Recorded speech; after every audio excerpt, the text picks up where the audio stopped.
Welcome to Make Shit Happen. My guest today is Andrew Hernandez. Andrew, thank you for making the ride. Thank you for taking the time and coming over here, man. How you doing today? I'm doing great, man. Thank you for having me. Awesome. Awesome. For a lot of people who are wondering over here, who is this guy, man? We don't know who Andrew Hernandez is. Explain in your words, who are you, bro? I'm just a young entrepreneur just trying to make shit happen, man. Make shit happen. That's good. So you told me your story. You enrolled, one out of 8 kids, grew up in Pearland, and you went to the Marines. Yes, sir. Tell us a little bit more.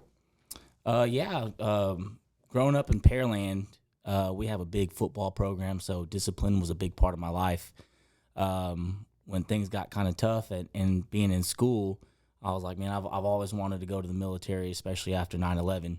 It was one of the things I always wanted to do. I planned to go in as an officer, and then when college didn't work out for me, I went ahead and enlisted as a grunt or as a machine gunner, and went on off to the military in 2008. Okay. And how was that experience? Oh, time of my life. Time of your life. Absolutely. I met some of my best friends. We're still friends today. Those are guys that I've spent countless days and hours with, that we still talk to. I mean, we slept together, showered together, deployed together. We were together a lot. So those are unbreakable bonds that the military creates, just being in that field with those kinds of guys. Really good guys. You'll say military somehow shaped your life? Absolutely. Yeah. The military, I was in the Marines. So Okay. we're a little bit kind of hard-nosed, hard-headed, whatever you want to call it, leatherneck. These attributes that they teach you is just basically like never give up, don't quit. Some of the things they tell you is, don't retreat, you guys want to live forever kind of stuff. Like, we just don't have that mentality of quitting. So definitely some hard-nosed stuff that the military taught me. Just endurance and discipline, never give up, never quit, kind of shaped my future. Gotcha. And so that kind of basically shaped your future. That kind of shaped your business life and maybe future personal life. Yeah, absolutely. My mentality mainly. We just don't have it in us to quit. So when I got out of the military, not being able to find a job was the hardest part, but I didn't quit. So Tell us a little bit about that. So you got out of the military. How old were you at this time? I was about 24, 24, off of active duty. I got off of active duty about 24 years old. So trying to find a job post-military at that time, around 2012, 2013, the economy wasn't great. I think what was the market crash, 2008 or something like that. 8 or 9, it kind of folded into those next few years. But I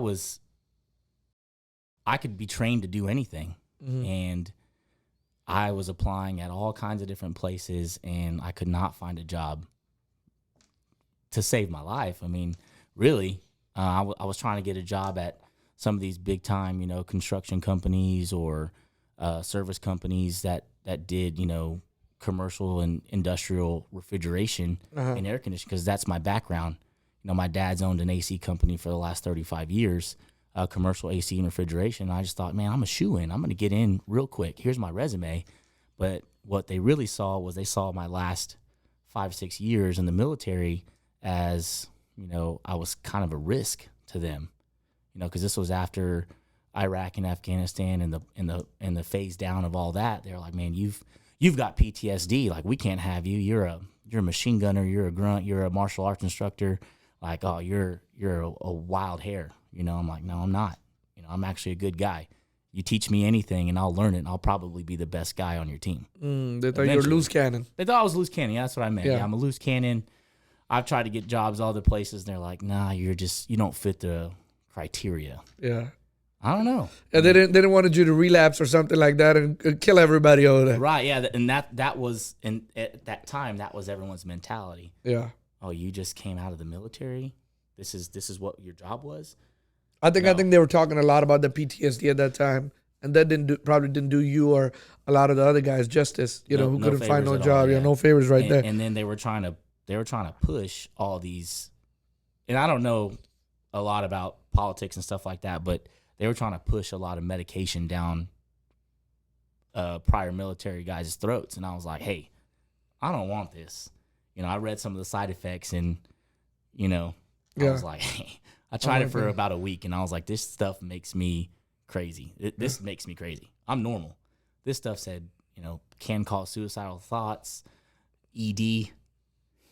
ED. So there's a whole bunch of stuff. And I mean, matter of fact, I've gone and visited Camp Hope, and since you're talking about the PTSD and everything, and we donate to Camp Hope, and I know that they do there's a lot of people who really do need help. I mean, some guys over there do really have PTSD, but I mean, normal guys, I mean, you don't need to take medication. I've had some friends go out there, and medication is not the answer for everybody. It could just be, any kind of therapy, or exercise or reading books. Yeah. Or your faith or something like that. That could be it. Absolutely. So now you come out of the military, you're unemployed, and then there was like a oops moment. Yeah. Life hit, man. This one I was introduced to my daughter. Yeah. I was introduced to her at about 7 months old. And going from unemployed and being a student, and I was 24 in college, like the basic classes. With so let me interrupt you over here, if you don't mind me saying that. You before the interview, you told me that I asked you, what do you mean by you met your daughter at 7 months old? You said that you met the mother of your daughter, and you were not dating her, but somehow you impregnated her. Exactly. Yeah. And nobody knew until your daughter was already born and she was 7 months old. Right. I mean, some people may have known. I didn't know. Yeah. And I didn't get introduced to her until they figured it out. And then they asked me to take a paternity test. I got a phone call on a Monday, took the test on a Tuesday, and I was a father by Friday. That's good. And so changed your life. It changed my life. Yeah. I mean, they as a couple asked me to sign over my rights as a father, and I was like, hey, no, I'm sorry. That's my blood. They as a couple mean because they were still trying to be together. Okay. I mean, he raised her for 7 months, plus was there the entire pregnancy. I can't tell that guy thank you enough. I mean, don't like me, but it is what it is. That's what happened. And I'm going to be in her life for the rest of her life, the rest of my life. So I said, we can do this, the three of us, and they didn't like that answer. So I filed child support on myself so I could see my daughter. And I ended up marrying that girl because I wanted to see my daughter a lot more. And then we had another kid. So now I have 2 kids. So, okay. And so how old are the kids now? My son is about to be 4, and my daughter, who we're talking about, she's gonna be 8. Okay. Yeah. And so you said that hindsight, that was probably the best thing ever happened to you. Absolutely. Yeah. That surprise moment, that oops moment, where I had to feed another mouth. I had to feed my child. It took me from unemployed to I'll do whatever it takes to make sure that she's got a good life, to make sure she has food, to make sure she has a home over her head. And I called a buddy of mine that owned a roofing company, and I said, hey, is that job still open? He'd been trying to recruit me for a year. And I said, I'll do whatever you need. What do you want me to do? And he said, knock on doors. So I was like, okay. I figured it out. And you said you were a door-to-door salesman. So yeah, I was. That's college in a nutshell. You can learn a lot door-to-door. You can learn a lot door-to-door, So that's a hard thing. Yeah. It's a hard job. It's really hard. But if you're good at it, you and I both know it's a lot of money. I mean, it can break you or it can make you. Mm-hmm. Yeah. So then what'd you do? So for the next 9 months, I worked for him at a roofing company, and from being totally scared from knocking doors to being the number 1 salesman in the company. I just flourished straight to the top, and I made a lot of money, and it kind of shaped my mindset that, man, this is actually really cool. I get to meet a bunch of different people. I get to experience a bunch of different aspects of life, being, some of my customers that you never know who you're going to meet at the door. But being a door-to-door roof salesman, I got to meet a whole bunch of different people that did different things. So, I got invited to dinners, I got invited to vacations, just for treating them right and making sure that their roof was in order, their house was in order, and helping them get those funds from their insurance company. So after 9 months, there was a squabble or debacle with this company. There was some money taken from my commissions, I found out, and I asked him politely to give it back or I'm leaving. He asked me to leave. Yeah. So that was probably one of the biggest mistakes he ever made. And me, I was scared, but I bet on myself. I went and applied at 3 or 4 different roofing companies, and when they saw my track record, they were like, oh yeah, you could be a manager here. And I was like, man, that's 3 or 4 times in a row. I said, let me just open my own company. Mm-hmm. So I bet on myself because these people were doing business with me, not the company. So what these people saw in me, I went ahead and bet on myself. Local company, veteran owned, I serve my country, and they were like, yeah, we want to do business with you. Like, I just have that, that soul to just serve people. Mm-hmm. So that's kind of what sold a lot of my customers, was that they could tell I genuinely wanted to help them. So, you wanted to open up your own business. Did you have any capital? Did you go ask your dad or somebody for a loan, or how did that work? No loans, man. When I was working for that other company for 9 months, I probably made about $180,000 in 9 months. 9 months. Wow. Yeah, I made more than that, but some of it was taken from me. Yeah. So I had taken to court, or I had to hire an attorney. So he tried to reverse about $10,000 or $15,000 from me from my last commission, and that was just like, man, I'm taking you. I got my attorney involved.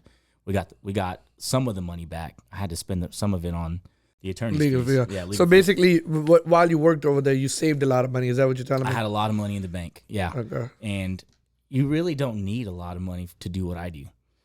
So we take homeowners, insurance companies, and we get them involved when it comes to like storm damage and restoration. Mm-hmm. So if a hailstorm comes through, we go out there and we introduce ourselves as, a contractor that can help them recover some of those funds minus their deductible. If they just pay their deductible, we'll get their insurance company to cover the rest.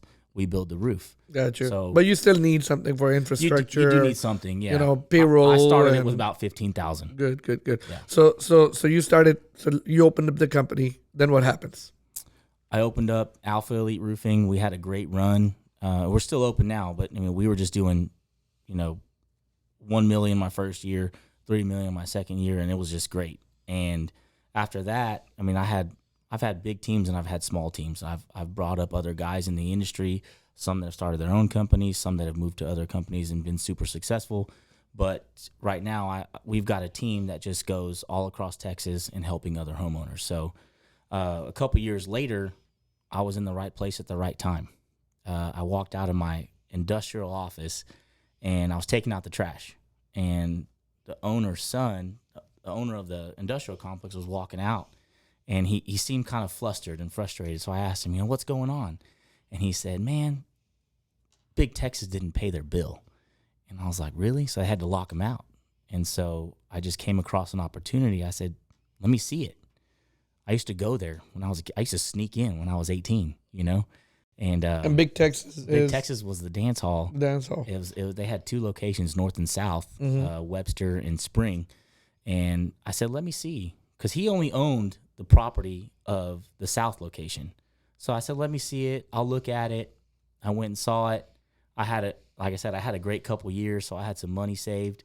And I saw this place back when it was shoulder to shoulder. It was the only place to go in town. Everybody loved it. There was always a line to get in. And I said to myself, I can run this place without making a dollar probably for about a year and a half. And I'll take that bet. So I brought in a couple friends, and we opened up Rowdy's. So and then you became a bar owner. And then I became a bar owner. Yeah, okay, that was scary. So became a bar owner, and a lot comes with it. So a lot. Now all of a sudden you're in hospitality business, you're in liquor business. Yeah. You just, it's a totally different thing. How did you adapt to that? How did you learn that? Did you bring in people who knew the restaurant business or bar business, or how did it work? me and my partner, we kind of figured it out. We did a lot of research on it. There's one thing that we left out, which if you're going to become a bar owner, definitely look into the liquor tax. That's one thing that we didn't calculate for. That is a hefty load to take out of your profits. But we learned as we went. We brought in a lot of people that used to be bartenders there. We also brought in our own team. We put our own spin on the place. Changed nothing. We didn't have to change anything there that was, mechanically there. We put in a new sound system, new lights, and then we just cleaned the place. That's it. We put our own spin on it. So you basically kind of walked in a place that was already there, just invested a couple of thousands. I mean, well, not a couple of thousand. I mean, probably not a huge thing. You didn't start ground up, so right, exactly. So we didn't have to build anything. Yeah, so you walked in the place. I've seen some friends build from the ground up and spend over $400,000 with a loan. We probably put a quarter. There's already a bar. You just put lipstick on it. Yeah, structurally we didn't change anything. Absolutely. So and so you still own that today? We own that one, and then so now this you start. Okay, hold on. So this is what year now? We're on year 2. No, what year did you start Rowdy's? I bought it in 2019. 2019. 2019. Okay. Yeah, right before the pandemic. So right before the pandemic, and then the pandemic happens. The pandemic happens like right at our 1 year anniversary. We were about to plan our 1 year anniversary party, and then what was it, March, that they shut everything down? March 15th or something like that. Yeah, what was it, St. Patrick's Day? Yeah. Yeah, they shut it all down. Yeah. And y'all were planning on some like a big money day, huh? Yeah, it was a big money day. It was green beer and our 1 year anniversary, and things have been going so good. And everything we saved, luckily we saved. They shut it down on Friday. I think on a Thursday. They shut it down on, it might have been. I think it was on a Thursday. Yeah. They shut it down on Thursday. The party was set up for Friday. Yeah. Mm-hmm. So I told my partners that we would always have a certain amount on the bank account. Like, we're never going to go, this is our zero line. And if it wasn't for that, we probably would have went out of business with a lot of the other bars that went out of business. Yeah. So I just wanted to save that. I don't know what told me to save that money, but I told them, hey, this is our zero mark. And that plus some of the PPP loans is what got us through the pandemic, because our landlord made us pay 100% on time. Didn't give no breaks. Not a penny. He got breaks. He got breaks. Yeah. For sure. But he didn't give y'all breaks. Not one. Yeah. So I mean, and that's why I always say, for business owners, I say it on my podcast, I say it on my social media, it's so important. Like, if you're an entrepreneur, you gotta have that 6 months worth of money. And a lot of people think it's extreme, but you gotta have that 6 months worth of rent and some payroll and stuff like that, because you never know when shit happens. Mm-hmm. Exactly. I mean, and it happened in 2020 for a lot of us. Mm-hmm. And people went out of business. A lot of restaurants folded, a lot of bars folded. And I mean, it was a long time for bars, right? A long time. I mean, so how long was it? I think it was about 5 or 6 months. 5 or 6 months. Close to 6. We got to open up at 25% because we filed for a blue license for a food permit, like as a restaurant. They let restaurants open back up at like 4 or 5 months, and we figured out a way to get a blue license or a food permit, like a small food permit, and we parked a food truck outside, and we got to use their license as a way as a loophole for us to open again. And we opened up at 25%.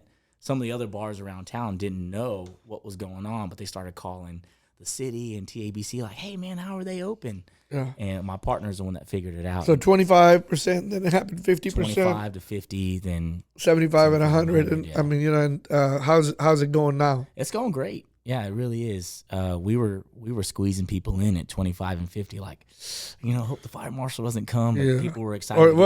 Not the fire marshal, the TABC doesn't come. Yeah.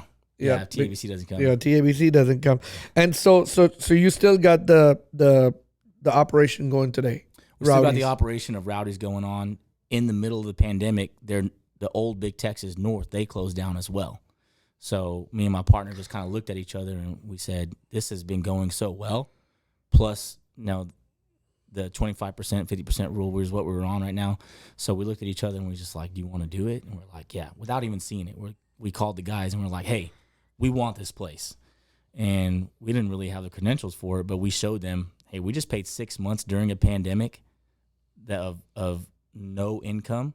We paid 6 months, and they didn't pay their rent again on their spring location, so they got locked out. When you get locked out, you lose everything. So all your equipment and all that stuff. So we got all that stuff. So that second gen process that we do, where we go in, everything's already built, everything's already there. We just kind of clean it up and So now you have the second location. Now we have a second location in When spring. did you open that? We opened that in 2020. End of 2020 or something. End of 2020. Okay. So yeah, November 2021 will be our 1 year anniversary. So you not only you still own the roofing company, you now own 2 dance halls, bars, and then in 2021, in May 2021, just recently, you went in a full restaurant business. Oh yeah. Okay. Tell us a little bit about that. So Loco Chico's is a flair on Tex-Mex. You know, what we're trying to do is being more energy and bright and vibrant, you know, like the neons and the skulls and stuff like that. Not your traditional Tex-Mex, which growing up in Houston, you love that, right? You love all the cheese and all the mariachi music. Everything's kind of like red, yellow, and green, and I wanted to put our spin on it. I have some inspiration out of California. A couple guys out there who own some Mexican restaurants. They just inspire me. You know, they're like we were talking earlier. Everything's Instagram, right? So you have something that's Instagram worthy. People, no matter if it's good or bad, of course you want to be good, but people are going to come and take pictures of your flights, your margaritas, your tacos, and your specials and stuff like that. So it's over there in Clear Lake, kind of close to where Rowdy's is at. There's Kemah. And then there's Seabrook and Clear Lake. And so there was just a calling for some more food going down NASA. They needed more restaurants and then a little bit more different nightlife. You know, if people are going to go out to Kemah and the bars in Kemah, they're going to go out to the bars right there in Clear Lake, including Rowdy's. We wanted to feed them before they went out, kind of like people go out and do like a pregame. So we want to do that. But the idea actually stemmed from me just wanting to do a brunch restaurant. So you've seen some of these places around Houston that kill it for brunch. That's where I went. That's what I was originally going for. And then I was like, man, tacos and margaritas can't be that hard. You know, it's not that easy, but it's not that hard. So you're doing big brunch or? Yeah. So our brunch is going to be starting here in the next 2 to 4 weeks. You're still in the process? We're still in the process. We're developing the menu right now. But basically we want some 5 to 7 dishes that people can come and order after they go out in these areas. The next day, brunch is huge. There's only like one spot that does it. So we want to be that kind of overflow, kind of gain some business from that. Gotcha. People come and have some breakfast drinks or breakfast shots and then have some pretty cool brunch. Not only you open up a restaurant, not only you open up 2 Rowdy's, and you still have the roofing company, you went and acquired your dad's AC company that he was doing for 35 years. Right. What brought that up? So you know, my dad's been doing it for a very long time, and I grew up. Me and my brother used to share the seat of the van, and we would go do maintenance with him and stuff like that. So my dad has seen me grow from 0 to where I am now, and you know he finally approached me and asked like, "Hey, would you be interested in starting a residential branch of his company?" Because he's strictly commercial. He does commercial AC and commercial refrigeration. My passion for a long time has always been ice machines. So I can still do that. I can still sell that. Now he trusts me because he's seen my business grow, and I've surpassed his tenfold, you know, as my roofing company. And, you know, he finally asked me, you know, especially during 2020, you know, he was like, would you consider ever becoming a part of the company? And I was like, yeah, absolutely. So let me develop a plan. I'm already in thousands of houses with our roofing company. It goes hand in hand. So if I sell someone a roof, I can also, hey, we can look at your AC as well. You know, let us take a look at it. We're already here. We can look at it for free. You know, and if it ever, you know, part of keeping these things up is maintenance. You know, maintaining your roof, maintaining your water heater, maintaining your AC.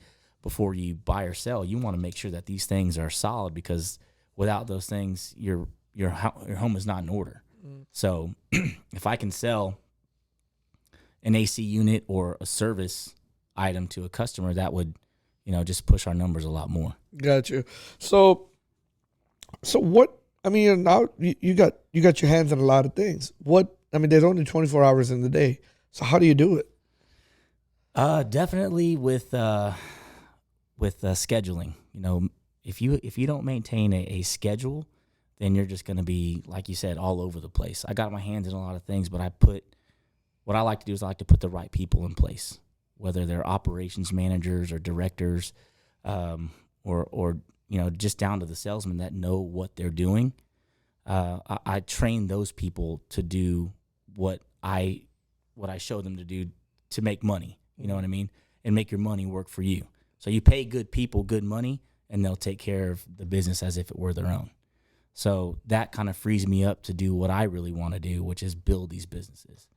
For a long time, and even currently, every day I work at my roofing company because that's my baby, But these other companies, we have some pretty strong people in management positions. Gotcha. So if a decision needs to be made, they can always call me. But this is where I let that. So basically what you're saying is like roofing company is your main thing. Mm-hmm. And the restaurants, you got a general manager, right, plus your partner. Right. Is your partner working partner, or are they just equity partner? Yeah, he's a working partner. Working partner. Yeah, and gotcha. he also works for the roofing company. So okay. We're together every morning at least, and then if something needs to get done, we put it down on a whiteboard, or hey, here's your task, here's my task, go. Yeah. So I mean that happens a lot.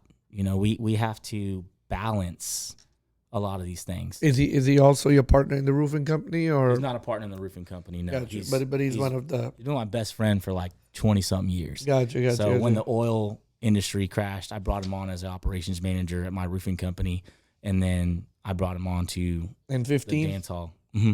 Okay. Well, it was about 16 when he came on, and then we opened up Rowdy's together, and then we opened up Locos together. Gotcha.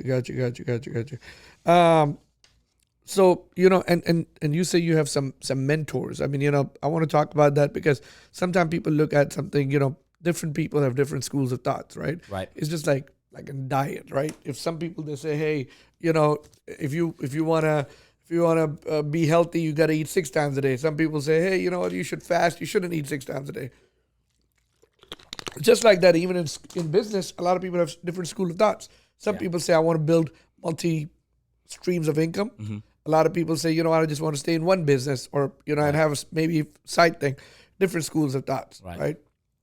And I know, when you, and look, different strokes for different folks. I totally believe it, right? And, but I believe that, there should be like, if you need help, you should always ask. You should surround yourself with like-minded people, mentors, helpers, and I know that you got mentors. Yeah, I've got some pretty big mentors, man. Do you mind talking about them a little bit? Not at all. And why is it so important to have a mentor? I think it's important because as soon as you think you've won, or as soon as you think you've made it, you've already lost. And my mentors say that. In talking about multiple streams of income, another one of my mentors says, you can't get there until you really master one. So once I mastered roofing, I got to move into other avenues. A lot of people, especially young entrepreneurs, they see me in 4 or 5 different businesses, and they're like, I want to do that. You've got 5 different streams of income, but you've got to figure out. That's why I said roofing is my baby. It really is. And that's why I'm there every day. But finding your mentor is super important. You have to have one. You don't know it all, and you're never gonna. But finding a mentor is really important because they have experienced things in life that you haven't, or in business that you haven't. And I'm a part of a group called the Arte Syndicate, which has developed me and really just excelled my life more than I ever I'm sorry, what is possible. it called again? It's called the Arte Syndicate. Okay. And it's ran by Ed Milet and Andy Frisella. Those are my 2 mentors, or 2 of my mentors. But that's a group for successful entrepreneurs, or people that want to be successful entrepreneurs. And what we believe in is creating a better world through entrepreneurship. Like what they preach down our throats is, put the cart back, pick up trash, don't piss on the toilet seat, that kind of stuff. It really makes you think. Like I've been places before where people piss on the toilet seat, and Andy says if you piss on the toilet seat, if you leave piss on the toilet seat, you're a broke, you know? And it's like, man, I see people do that all the time. So what I believe you need to learn, and especially finding a mentor, is what works for you. You know, like you said, 6 meals a day might work for some people, and fasting might work for another. Ed and Andy aren't for everybody. They're night and day, but they work together very well, you know, and there's all sorts of coaching programs out there, and there's also sorts of, you know, fake coaching programs out there that people who haven't accomplished anything, but they know how to sell you coaching. You know, that's also, you need to figure out and actually check the facts and figure out if these people work for you, whether you're in real estate, whether you're in restaurants. But yeah, like you said, surround your people with like-minded individuals, because like growing up, some of the people that I went to high school with that are still my friends, I just kind of, you know, exclude myself sometimes because I'm going a different way. You know, surrounding myself with some of my friends and brothers and sisters from the Arte Syndicate has made my life better. You know, I've started doing business with some of these accounting guys, credit repair guys, marketing and advertising, and these guys are the best of the best in their business. You talk funny. You said that, yesterday I was talking to a couple of friends last night, and we were talking about, they were asking me if I listen to anybody. I say, one of my favorite is Les Brown. Okay. And they always say OQP, only quality people. Right. And, we were just talking about, I'm like, man, I kind of memorized everything he says. And he said he's like, someone told me OQP, and I'm like, what is OQP? He's like, only quality people. You'll make around the same money with your people you surround with. And he said, I had to tell all my broke friends, you got to go. Yep, exactly. That's exactly it. I actually spoke on stage next to Les Brown before. Oh, yeah? Yeah, it was at a roofing conference in Miami, and he was probably one of my favorite speakers. Yeah, he's got He's some the good man. stuff. He's Yeah. the man. And he's funny, so it makes it easy. Mm-hmm. But, a lot of people say, you hear a lot of greats, they talk about it, quality, surround yourself with quality people.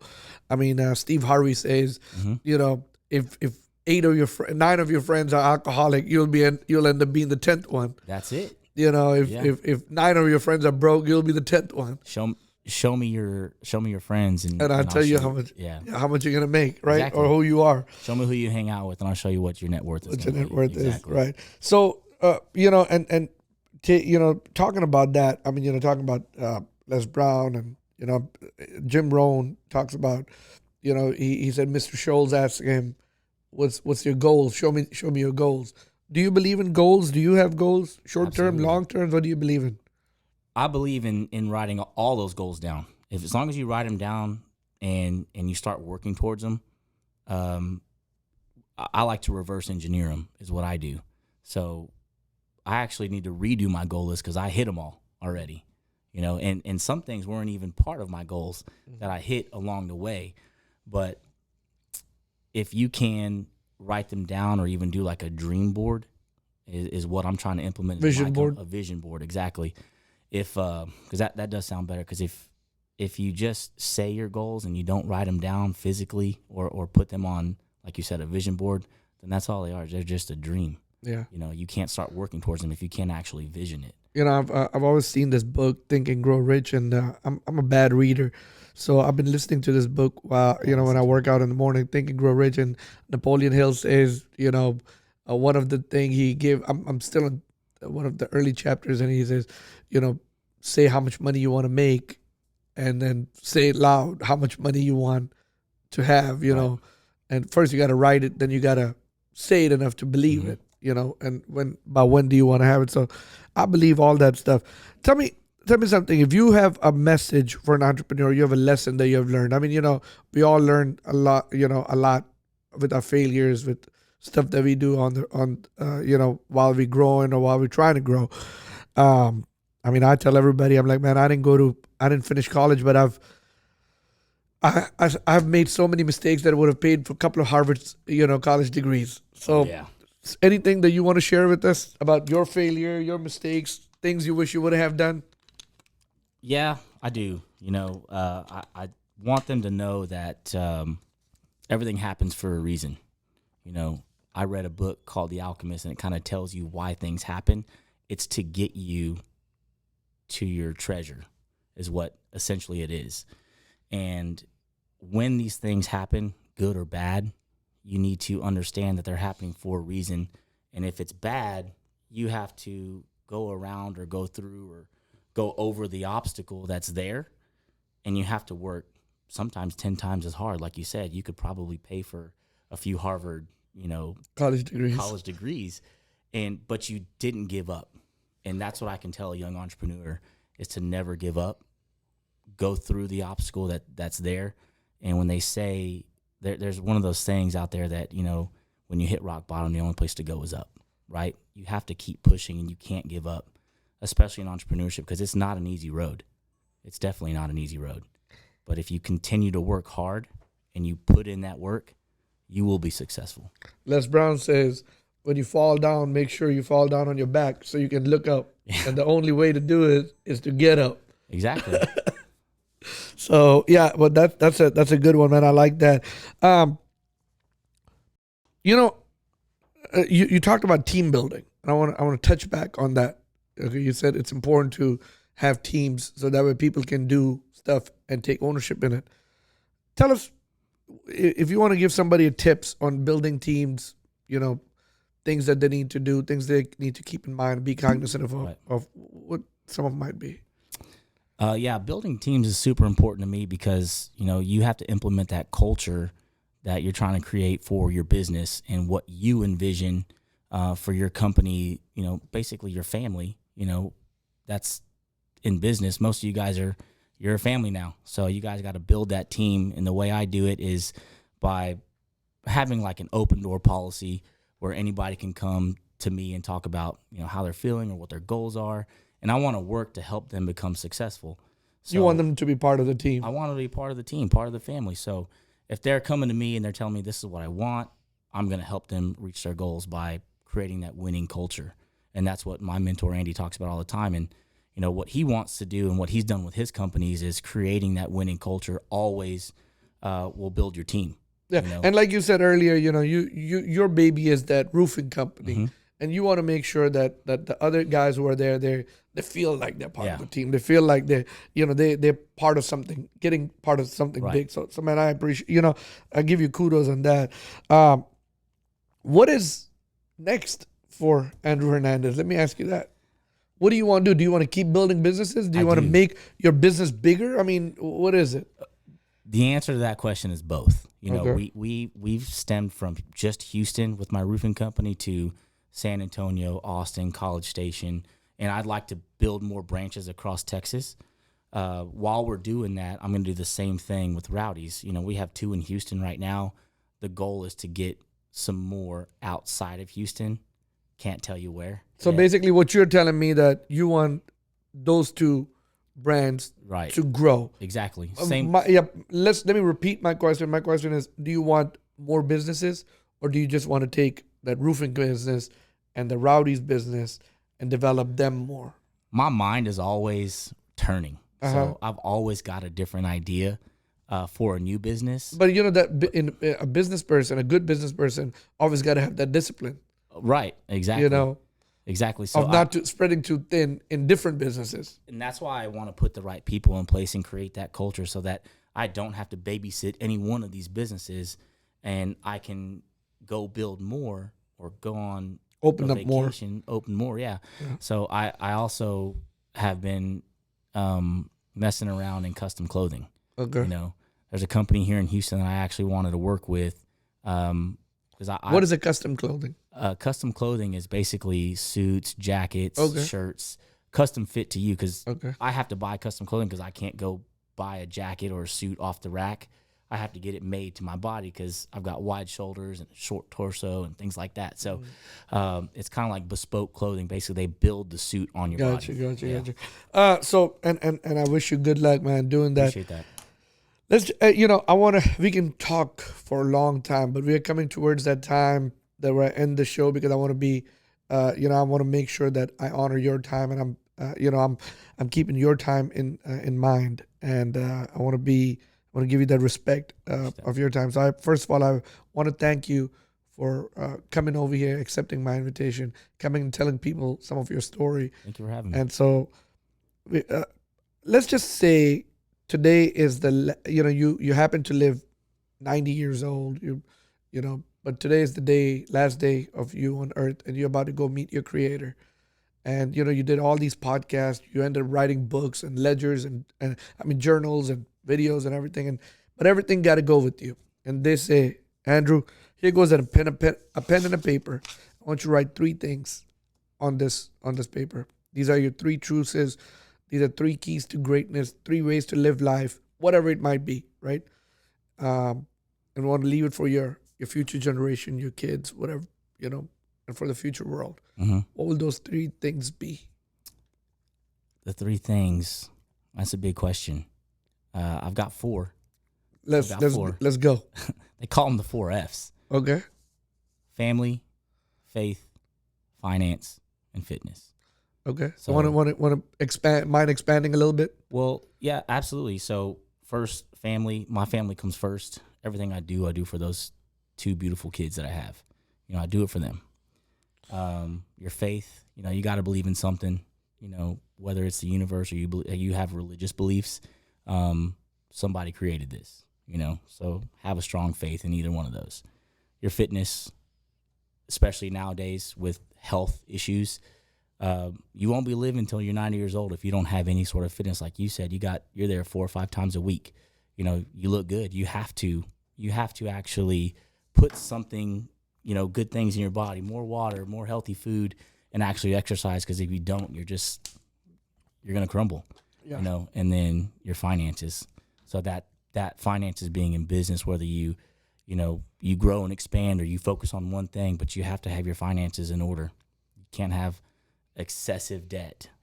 Some debt is good, but having too much debt and not enough income is a problem. You'll go bankrupt or you'll be broke, and you don't want that. So those are my 4 beliefs. I love them. Couple of final questions that I have, and I will end this interview. You said when you first started your business, you had saved money from your previous roofing company job. Mm-hmm. I'm a strong believer of savings. Okay, that's one of my core beliefs: saving money. Do you believe in that, and why is it important? Yeah, I believe in saving money, but I also believe in making your money work for you as well. So, and I'm not, a financial advisor or anything like that. Yeah. So, whatever you choose to do with your money, let it be, but don't just I wouldn't just let it sit there and not do anything. Mm-hmm. Do some research. I'm not big into any of the crypto or investing type of things, but I like to make my money work for me. So I invest in businesses that I can actually touch. Even if you put it in like a Roth IRA or savings, but don't let all that money not accumulate any interest for the rest of your life. Don't let it sit in the savings account. So basically what you're saying is like, don't just put a savings account, put it in an index fund and let the money work. I talk about it all the time. I'm a big believer of, I'm a big supporter of Acorn. I don't know if you know what Acorn is, but religiously every week I have money that goes in Acorn, and my spare change goes in Acorn, and it grows because I want to grow it for the future. Right. You got to have buckets of savings. So so absolutely. So I agree with you. You got to let the money grow, because savings account, it doesn't grow anything. Under your mattress, it does definitely not grow. And then you're going to retire with, people are saving, maybe a couple $1,000 a year. And then when you retire, the retirement age, I think, is 66, 65. You retire with $135,000. Like, that's not going to get you very far. And people need to understand that. Yeah, definitely. It won't get you no far. Andrew, last question, man, that I want to ask you. And I believe in humility. Humility plays a key, especially entrepreneurs, right? When they're building their business. I just interviewed a good friend of mine recently, Mario Mendez. He's owns My Fit Food. And he talked about how when his business got really successful, arrogance, just grew, and he lost it all. And figured it all out about, and taught him a big lesson of humility. And a lot of people, and the only reason I'm asking this question is a young guy, right? What are your point of view about humility, and is it important? Yeah, it's definitely important. I kind of had the same thing happen as Mario. I didn't lose it all, but you know, it's kind of that arrogance. It'll take you down a dark path if you don't have your goals in order and your house in order. I've experienced some of the same things. You know, people, it'll start bringing people in your life that you don't need in your life, and because you have that success and you have that money. But and Andrew, I believe you. I'm sorry to cut you off, but you know, it's like when you make money at a young age, you just don't know sometimes what to do with it. There's a lot of things you don't know. So I appreciate you sharing with us. So, I mean, do you have any message for young entrepreneurs? Why they should stay grounded? Why they need to stay humble? Yeah, absolutely. How bad can it turn for them? The darkest you've ever seen. You know, money can be the root of all evil, but as long as you stay grounded and you know where you're going, or you at least have some sort of idea, you know, stay humble. You know, don't start buying $1 million houses and flashy fancy cars if you can't afford it. And don't think you're invincible. And don't think you're invincible. Exactly. Yeah, because you can get brought down real fast, like you said, your buddy Mario. Yeah, and you know, someone told me this the other day. Man, you know, we all need to think that, you know, that this might not last forever. And I mean, you know, I talk about big companies like, right, Sears, growing up, Montgomery Ward's, Kmart, where are they at today? Those are monsters. They're gone. They're gone. I mean, huge companies. I mean, they're gone. And I mean, you know, they say the bigger they are, the harder they fall. Oh yeah. And I mean, you know, so you gotta make sure that you're grounded, and you gotta make sure you have enough money. You can't just think that, you know, on the temporary success you have, you know, you still gotta have your faith. You still gotta be grounded, because, you know, you still gotta. And that's why I loved what you said: family, faith, fitness, and finances. All those gotta be in order. And man, you know, that humble pie is a big pie, brother. Oh yeah, that big pie. Make sure you eat some of it. Yeah, make sure you eat some of it. Thank you so much for coming over here, man. I appreciate you coming, sharing some stuff with us, and I hope to bring you back soon. You know, hopefully, you know, maybe in the near future, man. But thank you so much. Appreciate it. Thanks. All right.